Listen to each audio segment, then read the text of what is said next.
안녕하세요. 글로벌 오토스 최영석입니다. 2024년 12월 넷째 주 뉴스를 정리해 보겠습니다.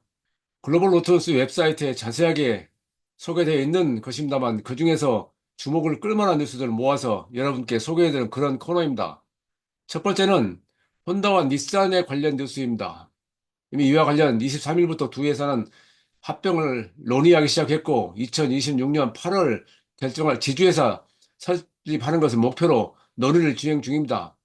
그에 관해서 일본 경제신문, 이제 니케이라고 주로 표현하는데요. 이제 니케이가 혼다와 닛산의 지주회사 설립했을 때 비율이 두 회사 비율이 5대 1이 될 전망이다. 그러니까 혼다가 5, 닛산 1이라는 그런 얘기를 하고 있습니다. 합병 소식이 처음에 뉴스로 전해졌을 때는 주가가 닛산은 24% 급등했었는데 혼다는 하락했었죠. 그만큼 혼다가 손해 본다는 얘기입니다. 그런데 혼다가 합병을 시작함과 동시에 대규모로 자사주를 매입을 했죠. 그 매입을 한 다음 날 혼다의 주가는 12% 상승했습니다. 그 배경은 이 합병 지주회사가 결국은 혼다가 주도한다는 얘기가 됩니다. 그래서 니케이의 분석에 의하면 추정에 의하면 시가총액 기준으로 혼다 지분이 이 지주회사의 77%, 78%, 닛산이 15%, 16%, 미쓰비시가 6%, 7%, 르노가 3% 정도 이렇게 전망을 하고 있습니다. 근데 이게 사실은 떻게 보면 두 회사가 각각의 브랜드를 유지한다고 발표했지만은 사실상 닛산이 경영 어려움을 해소하지 못하고 혼다가 그것을 떠안는 그런 꼴이 된 모양입니다. 여기에 이미 말씀드렸다시피 대만의 폭스콘이 르노 지분을 인수할 의향을 보이면서 그게 촉발된 사건인데 일본 정부 입장에서는 이 문제를 해결하기 위해서 혼다를 끌어들인 겁니다. 그래서 혼다가 전면에 나서게 됐고 이 협상이 시작된 겁니다. 어쨌든 이런 전망도 사실은 닛산이 회복된다는 전제가 있어야만 가능한 그럴 것입니다.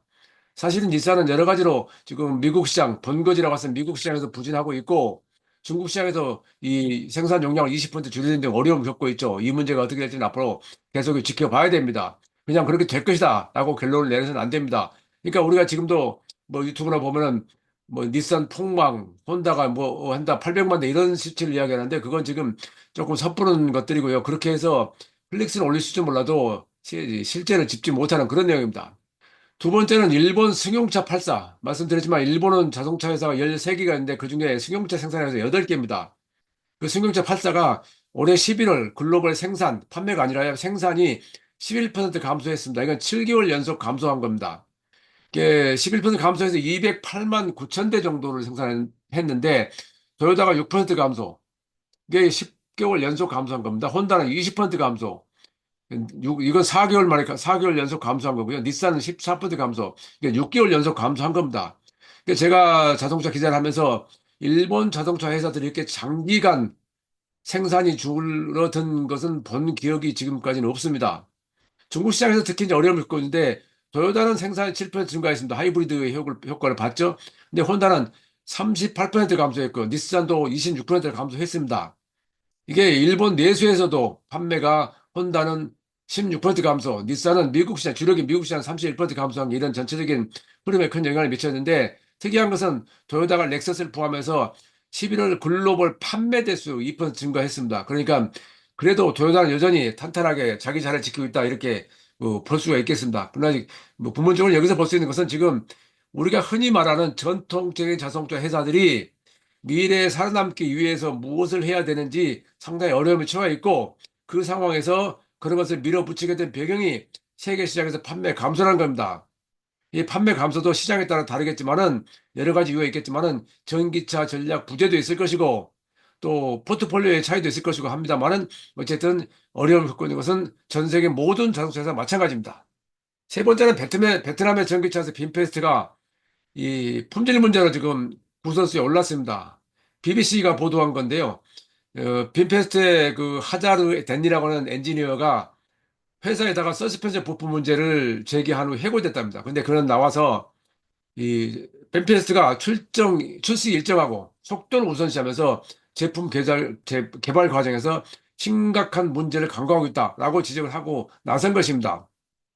그래서 일부 부품은 검증 테스트에서 정상 수명보다 5배나 빠르게 마무리됐다고 주장을 하고 있습니다. 특히 이제 앞쪽 스트럿과 너클 연거부가 분선해진 걸 발견했다라고 주장을 했었는데 그동안 이제 빈페스트는 배송 지연, 판매 부진, 또 아직 브랜드 이미지가 없다 하는 것도 어려움을 겪고 왔는데 그럼에도 불구하고 지금 해외 공장을 늘리고 있는 상황입니다.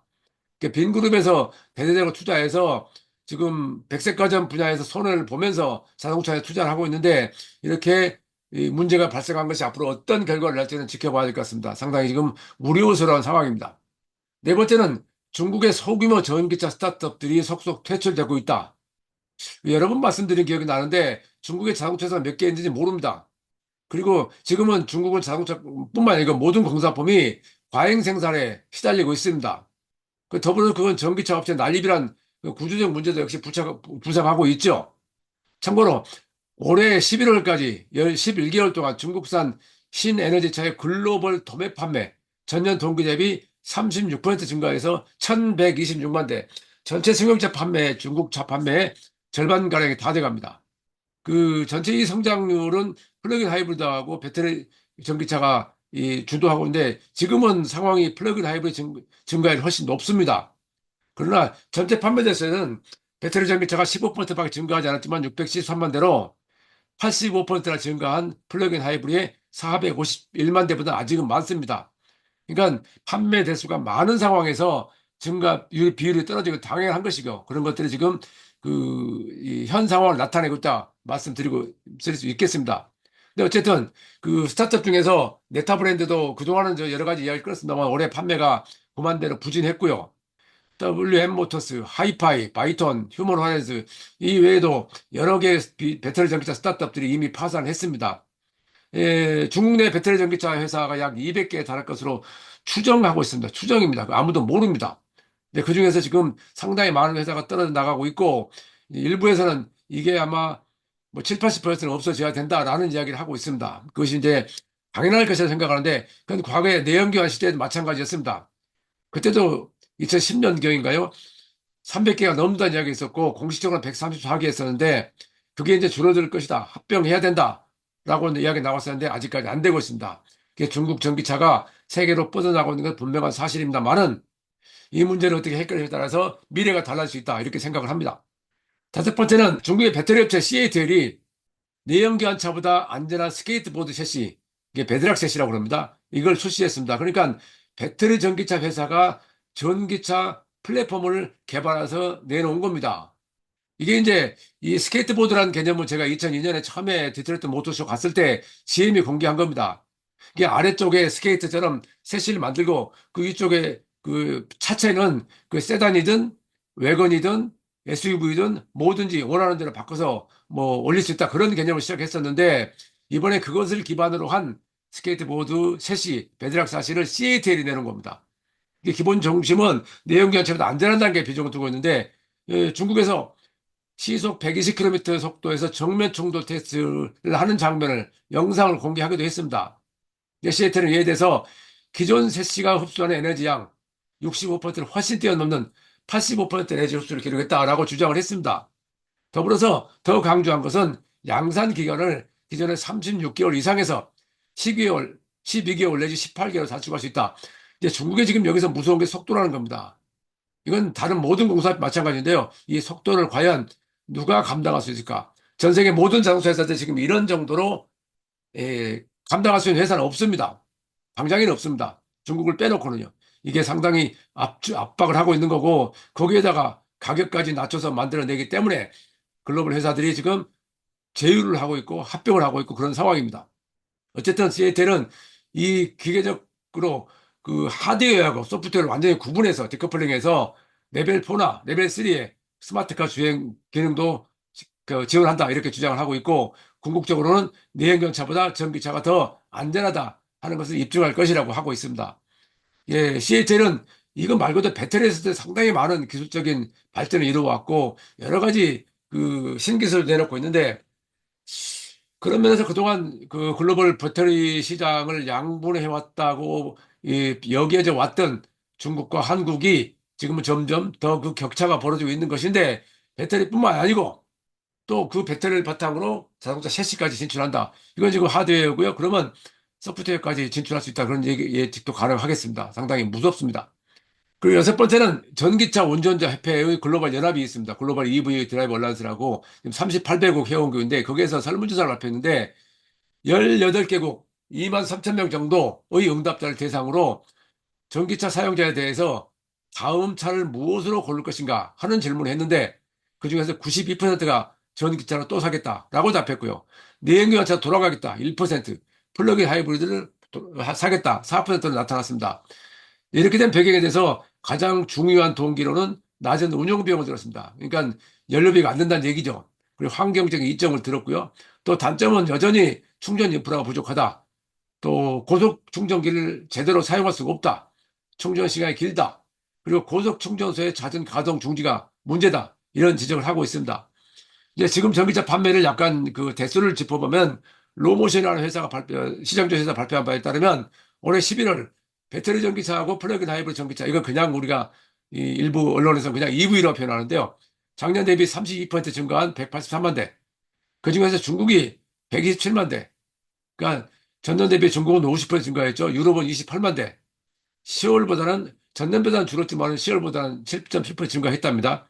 그 북미는 미국과 캐나다 합해서 17만 대, 전년 동기 대비 16.78% 증가했습니다.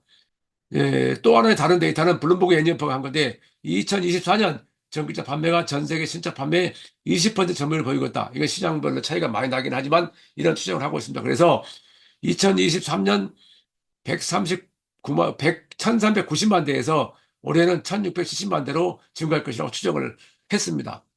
이게 정확히 말씀드린 게 배터리 전기차하고 플러그인 하이브리드 포함한 겁니다. 어쨌든 지금 추세는 배터리 전기차도 증가하고 있지만 증가세에서는 플러그인 하이브리드 증가세가 높다. 그중에서 특히 EREV, 항속거리 연장형 전기차. 그러니까 엔진은 오로지 발전하는 데만 사용하고 실제 조용할 때는 전기차는 달린다. 그런 개념의 차인데 중국차가 주도를 하고 있고 현대차도 EREV를 개발한다고 알려져 있습니다. 그리고 마지막 일곱 번째는 BYD의 브라질 공장에 문제가 생겼습니다. 노동 환경에 관련된 건데 그 브라질 노동검사청이 BYD 브라질 공장에서 중국인 노동자 163명이 노예와 같은 환경에서 작업을 한다. 이렇게 지적을 했습니다. 이 노동자들은 중국에서 다른 회사에 고용된 상태로 브라질로 불법적으로 와서 장시간 근무하고 일주일 내내 일하기도 한다. 그래서 그것뿐만이 아니고 부채에 대한 속박도 있고 열악한 근무 환경, 건강을 해치는 장시간 노동, 인간의 존엄성을 침해하는 모든 형태의 노동을 포함한다라는 개념에서 노동 환경이 나쁘다. 이게 이런 지적을 하고 나섰는데 특히 이제 재미있는 내용, 좀 우려스러운 내용이 노동자들이 숙소를 나설 때마다 고용주 허가를 받아야 된다. 그리고 최소 107명이 고용주에 의해서 여권을 압수당했다. 이게 이제 사실 여부를 따져야 봐야 되겠지만은 이런 이야기 나온 것이 사실은 중국에서는 이 미디어가 통제되기 때문에 이런 부정적인 내용의 뉴스가 나오지 않는데 지금 해외에서는 이런 것들이 그냥 나오고 있습니다. 이제 이런 것들을 중국 회사들이 해외 진출해서 어떻게 극복하느냐가 앞으로 큰 문제가 될 수 있겠습니다.